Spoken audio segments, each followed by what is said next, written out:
Hello. तो कैसे हैं आप लोग? आई होप कि आप लोग अच्छे होंगे, स्वस्थ होंगे और मस्त होंगे। आपको एक प्रश्न दिख रहा होगा बोर्ड पे, जो मैट्रिक की परीक्षा में कई बार पूछा गया है और हो सकता है कि आने वाले परीक्षा में भी पूछा जाए।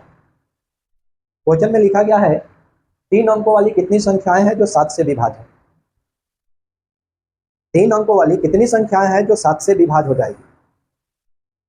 तो आप लोगों ने इस प्रश्न को पढ़ा होगा समांतर श्रेणी चैप्टर में। क्लास 10 के विद्यार्थियों ने इस प्रश्न को पढ़ा होगा, जिसको आप लोग एपी कहते हैं। एपी हिंदी में समांतर श्रेणी होता है। तो उसी चैप्टर में 5वें चैप्टर है, क्लास 10 के गणित में 5वां चैप्टर है एपी समांतर श्रेणी। उसी में एक प्रश्न है कि 3 अंकों वाली कितनी संख्याएं 7 से विभाज्य है। तो ये परीक्षा में पिछले कई वर्षों में पूछा गया है और हो सकता है कि फिर से पूछा जाए, इसलिए मैंने सोचा कि इस प्रश्न को एक बार रिवीजन करवा देते हैं। तो ये प्रश्न आप लोग को बनाना है और हम भी बनाते हैं और साथ साथ आप लोग भी बनाइएगा। तो इस प्रश्न को कैसे बनाया जाता है आप लोग देखिए। सबसे पहले लिखा है 3 अंकों वाली कितनी संख्याएं हैं जो 7 से विभाज्य है, यानी 3 अंकों वाली कितनी संख्याएं 7 से विभाज्य है। इस प्रश्न को बनाने से पहले सबसे पहले ये याद करना पड़ता है, ये जानना पड़ता है कि कौन कौन सी संख्या 3 अंक की होती है, कौन कौन सी संख्या 2 अंक की होती है और कौन कौन सी संख्या 1 अंक की होती है और फिर कौन कौन सी संख्या 4 अंक की होती है। तो सबसे पहले आप अपने मन में लाइए, आप अपने से सोचिए कि 3 अंकों वाली संख्याएं कहाँ से शुरू होती है और कहाँ जाके इंड हो जाती है। ठीक है,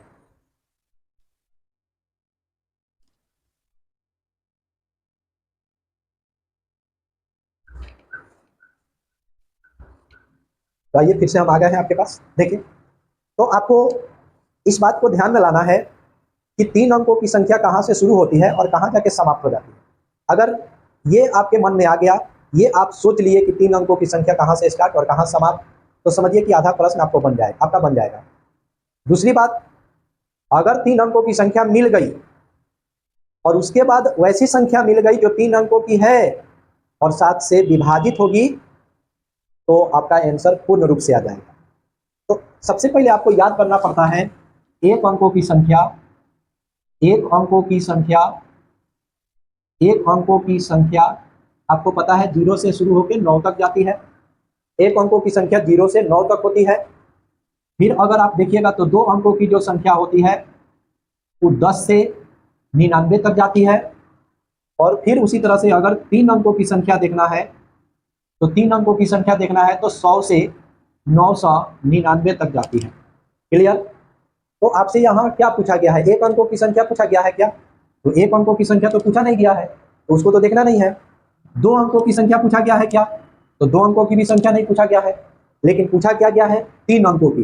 तो 3 अंकों की संख्या पूछा गया है। तो 3 अंकों की संख्या हमने सबसे पहले बताया 100 होगा, फिर 101 होगा, फिर 102 होगा, फिर 103 होगा, फिर 104 होगा और ऐसा ही बढ़ते जाएगा और बढ़ के जाएगा 999 तक। ठीक है, आपको कॉन्सेप्ट हम समझा रहे हैं। अभी ये नहीं समझा रहे कि वो 7 से विभाज्य होगी, अभी आपको समझा रहे हैं कि कौन कौन सी संख्याएं हैं जो 3 अंकों वाली है। तो यहीं से स्टार्ट करते हैं हम लोग, 100 से स्टार्ट होता है और 999 तक जाता है, जो 3 अंकों की संख्या होती है। अब रही बात उस 7 से विभाज्य होनी चाहिए, तो अब हम लोग को देखना है कि 3 अंकों की हो और 7 से कट जाए पूरा पूरा। अब आपको पता करना है कि क्या पहला संख्या 100 है तो 100 7 से विभाजित होगा? तो बिल्कुल नहीं, 100 7 से विभाजित नहीं होता है। अगर इसके बाद आइएगा 101, तो देखना 101 7 से विभाजित होगा कि नहीं? बिल्कुल नहीं, ये भी नहीं होता है। अब आते हैं तो 102 देखना है और उसमें 7 से विभाजित करते हैं, उसको 7 से डिवाइड करते हैं। तो अब देख के चलिए कि 7 एकम 7, 7 एकम 7 और बचा 3, तो 32 हो जाएगा। 3 पर 2 32, तो 7 से 32 नहीं कटेगा, इसका मतलब कि 102 भी नहीं होगा। इसके बाद आते हैं तो 103 को देखते हैं, तो 7 एकम 7 और 3 बचा शेषफल, 3 पर 3 होगा तो 33 नहीं कटेगा, ये भी नहीं होगा। फिर देखते हैं 104, इसको भी 7 से डिवाइड करते हैं, तो 7 एकम 7 1, तो 3 शेषफल बचा, 3 पर 4 34, ये भी नहीं होगा, 34 तो 7 से डिवाइड होता नहीं है। अब हम देखते हैं 105, 105 को 7 से डिवाइड करते हैं, तो अब देखेंगे हम लोग 7 एकम 7, तो कितना बचा 3 और 3 पर 5 35, तो 7 बचे 35 पर जाएगा। बिल्कुल सबसे पहले कौन सी संख्या मिलेगी? 105। 105 वैसी संख्या है जो 7 से डिवाइड हो जाएगी, तो 105 3 अंकों वाली संख्या मिल गई सबसे पहले, जो कितना से विभाजित हो जाएगी? 7 से। तो जब आप इसको बनाने के लिए आप जाइएगा ना, तो सबसे पहले आपको क्या मिलेगा 105, तो यहाँ लिख दीजिएगा 105। इसके बाद फिर 106, 107, 108 ऐसे चेक करते रहिएगा, तो फिर आपको बहुत लेट हो जाएगा। बस वहाँ एक दिमाग लगा दीजिएगा कि जैसे 105 मिल गया उसमें 7 ऐड करते जाइएगा, 7 जितना से विभाज्य पूछा उतना ऐड करते चले जाइएगा। तो 105 में अगर 7 ऐड करते हैं तो 105 और 7 मिल के हो जाता है 112, ठीक है। 112 में फिर से 7 ऐड कर दीजिएगा, तो 112 और 7 मिल के कितना हो जाता है 119 हो जाता है। 119, 119 में फिर अगला संख्या खोजना हो 3 अंकों वाली जो 7 से विभाज्य हो, तो उसमें 7 ऐड कर दीजिए, तो 119 में 7 ऐड कर दीजिएगा तो 126 हो जाएगा। अब आपको लिखने की कोई जरूरत नहीं है, अब आपको पता करना है कि आखिर लास्ट में क्या आएगा, अंतिम संख्या क्या आएगी जो 7 से डिवाइड हो जाएगी। तो अंतिम में यहाँ आप देखना है कि अंतिम में 999 है। अब 999 7 से कटेगा, डिवाइड होगा तो नहीं, उससे पहले वाला संख्या लिखना है 998। क्या 998 7 से डिवाइड होगा, एक बार करके देखिए, 7 एकम 7, तो 2 बचा, 2 पर 9 29, तो 7 चौक 28, 1 बचा 18, तो ये भी नहीं कटेगा।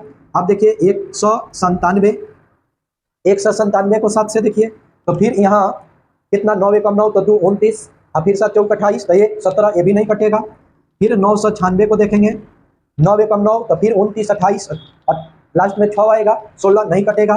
फिर हम लोग देखेंगे 995 ना, तो लास्ट में 15 आ जाएगा तो नहीं कटेगा। और फिर हम लोग देखेंगे 994, 994 कट जाएगा 7 से, शायद देख लीजिए आप, 7 एकम 7, तो 2 बचा, 2 पर 9 29 हो गया, तो 7 चौक 28, 1 बचा, 1 पर 4 14 हो गया, ये निशान दूना 14। इसका मतलब ये 994 3 अंकों की संख्या होगी अंतिम में जो 7 से डिवाइड हो जाएगी। तो बस हमको लास्ट में लिखना है 994। क्या लिखना है 994। अब देखिए, अब आपका सभी संख्या मिल गया। अगर आपका सभी संख्या अगर मिल जाए, अब यहाँ से आप देख सकते हैं 105, 112, 119, 126 डॉट डॉट 994। क्या यह आपका एपी आ गया कि नहीं आ गया, एकदम आपका अब एपी आ गया, समांतर श्रेणी में हो गया, क्योंकि कितना कितना बढ़ रहा है, हमेशा 7 बढ़ रहा है। तो क्या पढ़ाया गया आपको कि हमेशा बराबर बढ़े तो समांतर श्रेणी होता है, कभी कम बढ़े कभी ज़्यादा बढ़े, कभी कम बढ़े कभी ज़्यादा बढ़े तो समांतर श्रेणी नहीं होता है। तो यहाँ हमेशा कितना कितना बढ़ा है 7 7, इसका मतलब है कि यह समांतर श्रेणी में है, इसलिए हमने यहाँ लिख दिया एपी। जब एपी आ गया तो यहाँ आपको पता है सबसे पहले लिखना पड़ता है प्रथम पद। प्रथम पद, प्रथम पद का संकेत क्या होता है, ए या ए1, ए कहिए या ए1 कहिए, तो क्या हो जाएगा प्रथम पद 105, ठीक है। इसके बाद अब आप इसमें से क्या निकालते हैं, अब आप निकालते हैं सार्वभौमता। संकेत क्या बताया गया है डी, यानी सार्वभौमता का संकेत डी होता है। डी कैसे निकलता है a2 minus a1, a2 minus a1 या फिर t2 माइनस t1, तो निकाल लीजिए, डी निकाल लीजिए। क्या देख रहा है a2, तो ये a1 है, ये a2 है, ये a3 a4 ऐसे करके चलता है।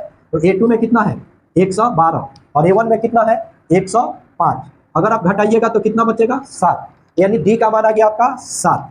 अब देखिए सबसे अंतिम में दिख रहा है आपको 994, यानी 994 का बाद कोई संख्या नहीं है, तो इसको हम लोग कहते हैं अंतिम पद। क्या बोलते हैं अंतिम पद, अंतिम पद इसको बोलिए अंतिम पद। आपको क्या बताया गया अंतिम पद का संकेत, तो अंतिम पद का संकेत होता है an, an, तो an का वैल्यू क्या रख लीजिए 994, ठीक ना। अब यहाँ आपको करना कुछ नहीं है, an से चलना है, और an का फॉर्मूला आपको तो याद होगा, an का फॉर्मूला लगा लेना है, an बराबर a plus n minus 1 into D होता है, ठीक है। इस फॉर्मूला को आप हमेशा के लिए याद रखिएगा, an बराबर क्या होता है, तो a plus n minus 1 into D. अब मान बैठा दीजिए 994, a का मान बैठा दीजिए 105 प्लस n माइनस 1 और d का मान बैठा दीजिए 7 आराम से। अब 994 105 प्लस 7 से दोनों में गुना कर दीजिए, तो जब गुना कीजिएगा तो आ जाएगा आपका 7n माइनस 7 हो जाएगा।